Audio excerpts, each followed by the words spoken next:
सलाम दोस्तों। सन 1981 north Korea के पॉलिटिकल प्रिजन कैंप नंबर 14 में प्रेग्नेंट औरत को कैद किया गया था। इस औरत का जेल में ही बच्चा पैदा होता है और अपने बच्चे का ये नाम रखते हैं सिंग डोंग हक, और ये लड़का जेल में ही बड़ा होता है। असल में बात क्या है कि नॉर्थ कोरिया की सरकार गिल्ट बाय एसोसिएशन का कॉन्सेप्ट में मानती है। अगर कोई व्यक्ति पॉलिटिकल क्राइम करता है तो उसके पूरे परिवार को जेल में डाल दिया जाता है।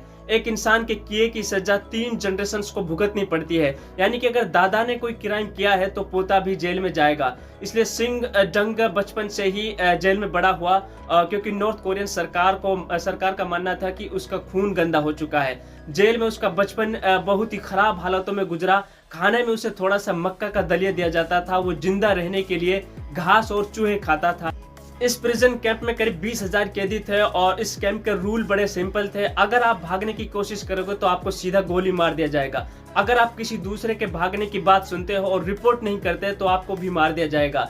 एक दिन जब सिंग डोंग 13 साल का हो चुका था तो उसने अपनी माँ और भाई को जेल से भागने के प्लान बनाते हुए सुन लिया था, और उसे ज्यादा समझ नहीं थी। वो छोटा था बेचारा, भूखा प्यासा था। उसने ये बात जाकर गार्ड्स को बता दी और इस उम्मीद में कि गार्ड्स इसे ज्यादा खाना दे देंगे। और इसके 7 महीने बाद सभी कैदियों को ग्राउंड में इकट्ठा किया जाता है और सबके आगे सिंग डोंग को खड़ा किया जाता है और उसकी आंखों के सामने गार्ड्स उनकी माँ को फांसी पर चढ़ा देते हैं और उसके भाई को गोलियों से मार देते हैं। ये सब देखने पर सिंग डोंग को मजबूर किया जाता है और इसके बाद 6 महीने तक वह बेरहमी से उसको टॉर्चर किया जाता है। साल 2005 में जब वो 23 साल का होने के बाद सिंग डोंग खुद भागने की कोशिश करता है इस प्रिजन कैंप से। चांस की बात यह है कि वो सक्सेस हो जाता है इस कैंप से भागने में, और गार्ड्स की नजरों से बचते हुए किसी तरीके से वो नॉर्थ कोरिया छोड़कर चाइना पहुंच जाता है और वहां से साउथ कोरिया। और यही कारण है कि इसकी कहानी दुनिया को पता चलती है। आगे चलकर सिंह एक ह्यूमन राइट्स एडवोकेट बनते हैं। यूनाइटेड नेशंस तक उनकी आवाज पहुंचती है और वहां उन पर बड़ी फेमस किताब लिखी जाती है। At 4 o'clock in the morning, and we're forced to work straight away. Apart from the mealtime breaks, we work. Escape from camp number 14 Singh जैसे सर्वाइवल पर आधारित कहानी। आइए समझते हैं आज की इस वीडियो में दोस्तों कि नॉर्थ कोरिया में डेली लाइफ एक्चुअली में दिखती कैसी है, आम लोगों की जिंदगियां कैसे गुजरती हैं दुनिया की सबसे खौफनाक डिक्टेटरशिप।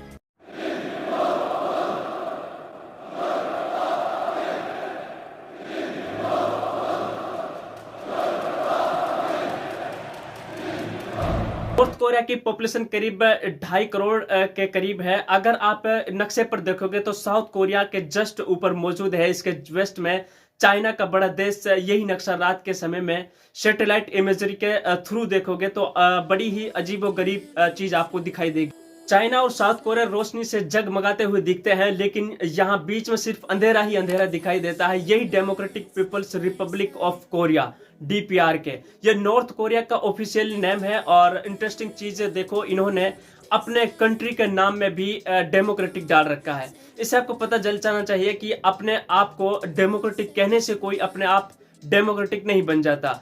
नॉर्थ कोरिया में कोई रात को पढ़ नहीं सकता, टीवी नहीं देख सकता। लोग शाम को 7 बजे ही सोने चले जाते हैं क्योंकि उन्हें अंधेरे में जीने की आदत हो गई है। सन 1995 में नॉर्थ कोरिया में मेंढकों की पॉपुलेशन धीरे धीरे गायब हो रही थी और बाद में लोगों को समझ में आया कि आम लोग इतने भूखे हो गए थे कि उन्होंने मेंढकों का शिकार करना शुरू कर दिया था। 1995 और 98 की बीच में नॉर्थ कोरिया में जो अकाल पड़ा वो सबसे बड़े मैप मॉन्स्टर्स में से एक था। और कितने लोगों को भूख से मौतें हुई और आंकड़े कभी सामने नहीं आए, लेकिन 5 से 20 लाख लोग मारे गए थे, अनुमान लगाया जाता है। लेकिन कमाल की बात यह है दोस्तों कि नॉर्थ कोरिया की हालत हमेशा से ऐसी नहीं होती थी। एक समय था जब नॉर्थ कोरिया साउथ कोरिया से बेहतर हुआ करता था। सन 1918 में पर कैपिटल जीडीपी के मामले में नॉर्थ कोरिया इंडिया और चाइना से आगे था। यहाँ सबको free health care, education, housing, transport जैसी सुविधाएं दी जाती थी। 1915 से 1980 के बीच में नॉर्थ कोरिया का जीडीपी हर साल करीब 4.5% की ग्रोथ रेट से बढ़ता था। लेकिन दिक्कतें इनकी तब शुरू हुई 1990s के समय में, जब सोवियत यूनियन टूट कर बिखर गया था और सोवियत यूनियन नॉर्थ कोरिया को सस्ता तेल और खाना देता था। और यूएसएसआर के कोलैप्स होने के बाद नॉर्थ कोरिया की इकोनॉमी बुरी तरह से क्रैश हो गई थी और पावर स्टेटस से बंद हो गए थे, लाइट से चली गई थी और लोग भूखे मरने लगे। अमेरिका जैसे देश ने नॉर्थ कोरिया की तरफ हाथ बढ़ाया मदद के लिए कि इस कंडीशंस पर अपने न्यूक्लियर वेपन्स प्रोग्राम्स को वो बंद कर देते, लेकिन उन्होंने ऐसा किया नहीं और अमेरिका आखिर दुनिया ने उन्हें आइसोलेट कर दिया था। अगस्त 1995 में भारी बाढ़ आई और नॉर्थ कोरिया के पास ना ही कैश था ना ही क्रेडिट था, लेकिन साथ ही साथ इनमें ह्यूमैनिटी भी नहीं थी कि अपनी जनता की मदद करने के लिए वो कंपैरिजन कर सकें। साल भर साल हालत बदतर से बदतर होती गई और सारा ध्यान नॉर्थ कोरिया की सरकार कवर अप करने में लग गई थी और इनकी कैपिटल सिटी प्योंगयांग यहाँ स्टॉपेबल सोशल का मॉडल बताने के लिए इन्होंने सारे ह्यूमन्स को और भूखे मरते दिया और लोगों को गायब कर दिया। शहर में यहाँ रहने वाले रूलिंग पार्टी के वर्कर्स को सारी सुविधाएं मिलती रही और लेकिन शहर के बाहर हालत बहुत ही खराब थी और ग्रामीण इलाकों में लोग भूखे मर रहे थे। और एंड्रयू नोटसिस अपनी किताब में लिखते हैं द ग्रेट कोरियन फैमिली में बताते हैं कि नॉर्थ कोरियन परिवार ने सर्वाइवर करने के लिए अपने परिवार के बुजुर्ग लोगों को भूखे मरने दिया ताकि बाकी फैमिली मेंबर्स को खाना मिल सके और वो जिंदा रह सकें। और बहुत से ग्रैंड पेरेंट्स ने तो अपनी मर्जी से खुद भूखा मार लिया ताकि उनके बच्चे जी सकें। ये सब हो रहा था क्योंकि नॉर्थ कोरिया बहुत ही टोटलिक कंट्रोल है और डिक्टेटरशिप थी, एक टोटलियन डिक्टेटरशिप। जब सेकेंड वर्ल्ड वॉर में अमेरिका और सोवियत यूनियन साथ में जापान और जर्मनी को हराया था तो जापान का कब्जा इस पेनिनसुला से उठा था और अमेरिका सोवियत यूनियन ने इस देश को 2 हिस्सों में बांटने का फैसला किया। नॉर्थ कोरिया वाला हिस्सा सोवियत यूनियन इन्फ्लुएंस में रहेगा और साउथ वाला अमेरिका के इन्फ्लुएंस में रहेगा। यही चीज इन्होंने जर्मनी के साथ अभी करी थी सेकेंड वर्ल्ड वॉर में और इन्होंने हिटलर को हराया था और इसके बाद इन्होंने जर्मनी को भी 2 हिस्सों में बांट दिया था, east Germany west Germany. East Germany Soviet Union में और वेस्ट जर्मनी अमेरिका के इन्फ्लुएंस में। अब क्योंकि नॉर्थ कोरिया पर सोवियत यूनियन का प्रभाव था तो वही विचारधारा देखने को मिली। कम्युनिस्ट स्टेट बना और जापान से लड़ने वाला गोरिल्ला लीडर किम इल सोंग देश के पहले सुप्रीम लीडर बन गए थे और इसी दिन से आज तक इसी परिवार का राज रहा है। आज तक पूरे देश पर पहले था किम इल सोंग के पोते किम जोंग उन और सुप्रीम लीडर और डिक्टेटर हैं। इस देश को एक कम्युनिस्ट डिक्टेटरशिप कहना सही नहीं है क्योंकि सही मायने में ये है तो एक परिवार की डिक्टेटरशिप। जो भी कुछ इस देश में सरकार करती है किम फैमिली के राज को कंटिन्यूसली रखने के लिए करती है। यहाँ सरकार की पूरी कोशिश रहती है लोगों की पर्सनल लाइफ एस्पेक्ट को कंट्रोल करने के लिए। कौन कहाँ रहेगा और क्या काम करेगा और कहाँ पढ़ेगा ये सब सरकार डिसाइड करती है। और इसके अलावा टीवी पर लोग क्या देखते हैं और इंटरनेट पर उन्हें क्या देखने को मिलता है, लोग कहाँ ट्रेवल करते हैं, कैसा हेयर स्टाइल्स रखते हैं, ये सब गवर्नमेंट कंट्रोल करती है। स्कूल से शुरू करें तो इनके देश में स्कूल से फ्री है और हाई स्कूल करना मैंडेटरी है। जो स्कूल से नहीं जाता उसे सख्त सजा दी जाती है। लेकिन प्रॉब्लम ये है कि स्कूल्स में पढ़ाई नहीं होती। टीचर्स रिश्वत लेने के बाद ही किसी बच्चे पर ध्यान देते हैं और जिनके पास पैसे होते हैं वो पर्सनल ट्यूटर रख लेते हैं और अपने घर पर असली में जो स्कूल्स की हालत कैसी है उन्हें ज़्यादा वीडियोस मौजूद नहीं है ऑनलाइन और इसलिए ये वो स्कूल्स हैं जो सरकार इनका दिखाना चाहती है दुनिया को। स्कूल के बाद कॉलेज फैमिली ग्राउंड में देखकर रिश्वत देकर एडमिशन होता है और कॉलेज के बाद सभी लड़कों को मिलिट्री में कंपलसरी सर्विस देनी पड़ती है जो 10 साल तक की हो सकती है। और पॉलिटिकल सिस्टम देखा जाए तो डिक्टेटरशिप होने के बावजूद भी नॉर्थ कोरिया में हर 5 साल बाद ही पार्लियामेंट्री इलेक्शंस होती हैं। लेकिन बात यह है कि रूलिंग वर्कर्स पार्टी का ही कैंडिडेट खड़ा हो सकता है और अगर इसके खिलाफ कोई वोट किया किसी ने तो उसे देशद्रोही माना जाएगा। अगर आप ऐसे करोगे तो आपको आपके घर सीक्रेट पुलिस पहुंच जाएगी और आपको पागल घोषित कर देगी। यही कारण है कि नॉर्थ कोरिया का जो वोटिंग परसेंटेज है वो 97% से भी ज्यादा है। ऑलमोस्ट हर एक इंसान यहाँ पर वोट कर सकता है। सरकार वोटिंग को एक अनऑफिशियली सेंसस के तौर पर देखती है और जनता पर कंट्रोल रखने के लिए इस्तेमाल करती है। नॉर्थ कोरिया में कौन कैसे कपड़े पहनेगा, कौन कैसे बाल कटाएगा, ये सब गवर्नमेंट तय करती है और इनकी एक अप्रूवल हेयर कटिंग्स की स्टाइल्स हैं। अभी महिलाओं पुरुषों के लिए 15 से 20 अप्रूवल लिस्ट हेयर स्टाइल्स हैं और 2017 के न्यूज आर्टिकल्स में मेंशन किया गया है कि फोटो में आप देख सकते हो दोस्तों कि जिसमें आदमियों के 15 हेयर स्टाइल्स दिखाए गए हैं। अगर आपको अपने बाल कटाने हैं नॉर्थ कोरिया में तो इन 15 में से एक हेयर कट चुन लो और एक चीज नोटिस करोगे कि इनके डिक्टेटर किम जोंग का खुद का हेयर स्टाइल से कट नहीं है, और वैसा हेयर कट अप्रूवल लिस्ट में नहीं आता है, क्योंकि वैसा हेयर स्टाइल से किसी और को रखने की इजाजत नहीं है। वो जैसा चश्मा पहनते हैं नॉर्थ कोरिया में, वैसा चश्मा कोई नहीं पहन सकता। इस देश में लोग अपने बालों पर डाई भी नहीं कर सकते हैं, क्योंकि डाई पर भी बैन लगा हुआ है। साथ ही साथ कपड़ों की बात करी जाए तो ब्लू जींस, रिपिड जींस और स्किन जींस पर भी बैन लगा हुआ है, और इसके अलावा ब्रांडेड कपड़ों पर भी बैन लगा हुआ है। और क्योंकि इन्हें वेस्टर्न कंट्रीज के प्रभाव पर देखा जाता है, लड़कियों के लिए टाइट ड्रेस, छोटी सिगरेट और सन हेड्स पहनने पर भी मनाही की गई है। इन सभी रूल्स के अलावा आपके कपड़े किसी भी एस्पेक्ट से वेस्टर्न कंट्रीज में इन्फ्लुएंस नहीं हो सकते हैं। महिला रेड लिपस्टिक नहीं लगा सकती हैं, और मेकअप को भी वेस्टर्न इन्फ्लुएंस के तौर पर देखा जाता है। कम से कम मेकअप करना ही अलाउड है। और अब इतने सारे रूल्स सुनकर आपके मन में भी सवाल उठेगा कि आखिर इन रूल्स को इम्पैक्ट कौन करेगा। इसके लिए है दोस्तों नॉर्थ कोरिया फैशन पुलिस। अगर किसी भी इंसान ने इन रूल्स को तोड़ने की कोशिश करी तो फैशन पुलिस का सामना उन्हें करना पड़ेगा। फैशन पुलिस के लोग आम जगहों पर घूमते रहते हैं छुप छुप कर। जो भी रूल्स के खिलाफ कपड़े पहनते हैं नजर आता है, उनके कपड़ों को काट दिया जाता है, और कुछ लोगों को फाइन भी भरना पड़ता है, और कुछ लोगों को तो जेल के भी सजा हो जाती है।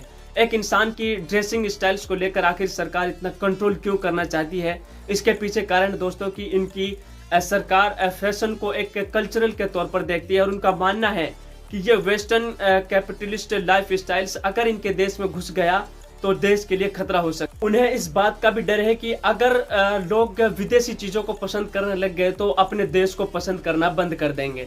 नॉर्थ कोरियन सरकार इस मुद्दे पर इतनी सीरियस है कि 2005 में इन्होंने हेयर स्टाइल्स को लेकर एक प्रोपेगेंडा सीरीज भी बना दी थी, let's trim our hair in according with socialist life style. इस प्रोपेगेंडा सीरीज में बताया गया कि लंबे बाल रखना अनहेल्दी होता है और इनसे इंसानों की बुद्धि कम होती है। इस टोटलियन विचारधारा का अगला एस्पेक्ट आता है लोगों की मूवमेंट को कंट्रोल करना। लोग अपने ही देश में एक हिस्से दूसरे हिस्से नहीं जा सकते, और इसके लिए उन्हें परमिशन लेनी पड़ती है और पर्पस बताना पड़ता है कि ये वो क्यों कर रहे हैं। ये तो बात हुई डोमेस्टिक ट्रेवल की। अगर कोई इंटरनेशनल ट्रेवल करना चाहता है, अपने देश में बाहर घूमने जाना चाहता है, पर अभी स्ट्राइक, उस पर भी स्ट्राइक से लगा हुआ है, और सरकार की अनुमति के बिना कोई बाहर नहीं जा सकता, और बिना परमिशन के बाहर जाना देश के साथ विश्वासघात माना जाता है।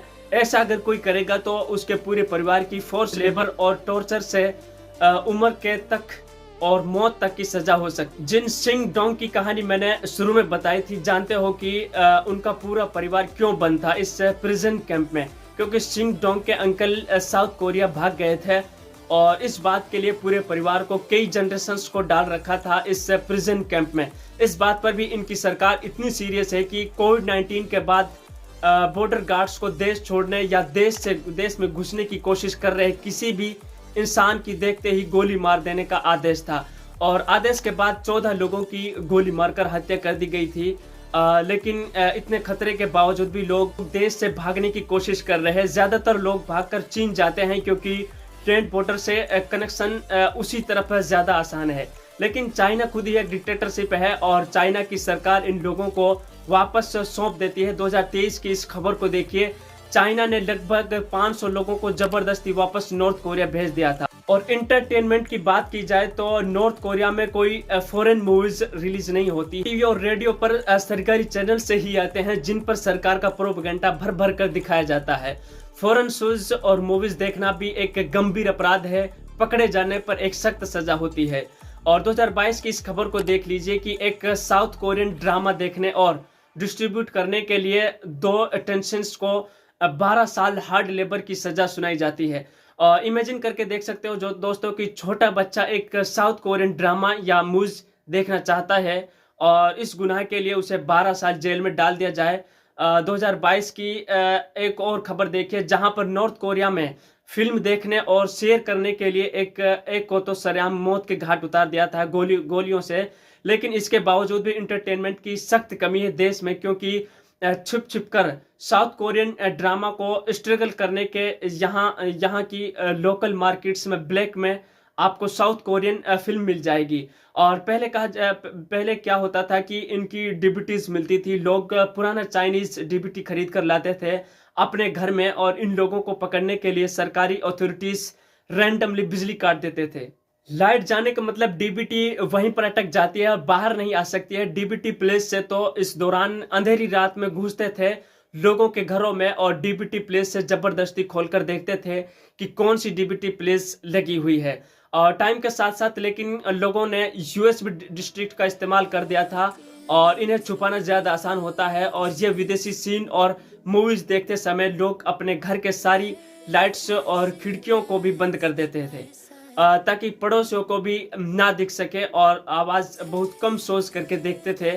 और इंटरनेट की बात करी जाए तो नॉर्थ कोरिया में बहुत लिमिटेड इंटरनेट चलता है।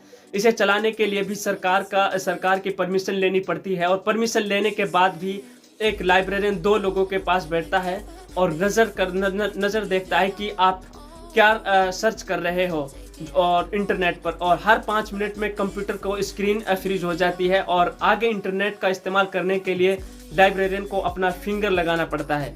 एक आदमी सिर्फ 1 घंटे ही इंटरनेट चला सकता है, ज़्यादा समय चाहिए तो दोबारा से सरकार से परमिशन लेनी पड़ती है। लोगों के नॉर्थ कोरियन सरकार ने खुद का एक इंटरनल इंटरनेट बना रखा है, जिसे इंटरनेट कह सकते हो। इसे लोग अपने फोन और कंप्यूटर में इंटरनेट चलाते हैं, जहां पर सब कुछ कंट्रोल में एग्जैक्टली कौन सी वेबसाइट इस इंटरनेट पर अवेलेबल है ये सरकार ने चुन कर बनाई है। और कुछ ही गिनी चुनी वेबसाइट्स हैं, और इसके अलावा ये इतना महंगा है कि ज़्यादातर लोग इसे इस्तेमाल कर ही नहीं पाते हैं। नॉर्थ कोरिया में किसी भी तरीके का कोई सोशल मीडिया नहीं चलता है, या फेसबुक और नेटफ्लिक्स जैसी वेबसाइट बनाने की कोशिश करी गई थी, लेकिन ये भी कोशिश सफल नहीं हुई। जो स्मार्टफोन यहाँ पर मिलते हैं उन्हें बड़े भयंकर तरीके से सेंसर्ड किया जाता है, और उन फोन्स के जरिए आप कोई भी इंटरनेशनली कॉल नहीं कर सकते हैं। और एक रैंडम टाइम पर फ़ोन का रिपोर्टिंग सिस्टम एक स्क्रीनशॉट लेता है, और ये स्क्रीनशॉट सरकार के पास जाता है ताकि देख सके सरकार की एग्जैक्टली आप अपने फ़ोन पर क्या देख रहे हैं। इसके अलावा इन फ़ोन्स में सॉफ्टवेयर की कोडिंग इस तरीके से करी गई है कि सिर्फ गवर्नमेंट अप्रूव्ड कंटेंट दिख सके। इमेजिन कर सकते हो दोस्तों कि यहाँ पर लोगों की जिंदगी कितनी घुटन में जी रहे हैं। रिलीजन की बात करी जाए तो नॉर्थ कोरिया ऑफिशियली एक एथिस्ट देश है। लोगों को कोई भी रिलीजन प्रैक्टिस की आज़ादी नहीं है, और इसकी सजा भी मौत हो सकती है। क्रिश्चियंस और ईसाई को खास तौर पर यहाँ पर निशाना बनाया जाता है, क्योंकि इन्हें अमेरिका से जोड़ा जाता है। पॉलिटिकल प्रिजन कैंप में हजारों क्रिश्चियंस भरे बंद हैं और जिन्हें टॉर्चर किया जाता है। 2009 में री ह्योंग को ओक नाम की महिला को एक बाइबल बांटने के लिए सरेआम गोली मार दी गई, और उसके पति 3 बच्चों को पॉलिटिकल प्रिजन कैंप में डाल दिया गया। ओह माय गॉड फिल्म का बड़ा फेमस डायलॉग मुझे याद आता है कि जब आप लोग उनसे उनका भगवान छीनते हो तो लोग कहीं न कहीं भगवान ढूंढ ही लेते हैं। लोगों से उनका धर्म कभी मत छीनना। अगर तुम लोगों से उनका धर्म छीनोगे तो वो तुम्हें अपना धर्म बना लेंगे। नॉर्थ कोरिया में किम परिवार खुद रिलीजन की तरह बन गया है, और खासकर नॉर्थ कोरिया के पहले सुप्रीम लीडर किम इल सुंग और दूसरे supreme leader Kim Jong Il, इन दोनों देवताओं की तरह पूजा जाता है। और घर, ऑफिस, हर एक पब्लिक के प्लेस पर दोनों नेताओं की तस्वीरें और मूर्तियां मौजूद होती हैं। कोरिया में आप कहीं भी घूमोगे आपको ऐसा लगेगा कि जॉर्ज ऑरवेल के 1984 में बिग ब्रदर की तरह दोनों नेता आपको देख रहे हैं। और सीक्रेट पुलिस से आपके घर घर जाकर चेक करती है, और अगर इनकी तस्वीर आपके घर में नहीं मिली तो आप पर कार्रवाई हो सकती है। लोगों को इनकी तस्वीर और मूर्तियों को अपनी जान को खतरे में डालकर रक्षा करनी होती है। अगर कोई ऐसा नहीं करता है तो उस पर कार्रवाई हो सकती है। साल 2020 का एक केस है जहां पर महिला ने जलते हुए घर से इन नेताओं की तस्वीरों को बचाने के बजाय अपने 2 बच्चों को बाहर निकाला, तो उस महिला को जांच का सामना करना पड़ा, और हॉस्पिटल में भर्ती हुए उनके 2 बच्चों को सरकार ने दवाइयां भी नहीं दी थी। और भी काफ़ी ऐसी घटनाएं घटी हैं और नॉर्थ कोरिया में। तो ये सारी चीज़ें अभी शुरुआती दिनों में हैं, और मुझे उम्मीद है कि अगले 10 से 20 सालों में हमें ज़रूर कुछ ना कुछ पॉजिटिव खबर मिलेगी उसके रिगार्डिंग। हर एक डिक्टेटरशिप और हर एक तानाशाह अपनी ही तबाही के इस तरीके से बीज बोता है। बाकी हम सभी को लेसन है कि आज़ादी का ये महत्व कभी भी किसी भी पॉलिटिशियंस या पॉलिटिकल पार्टी के लिए अपने देशवासियों के खिलाफ मत जाना। बहुत बहुत धन्यवाद।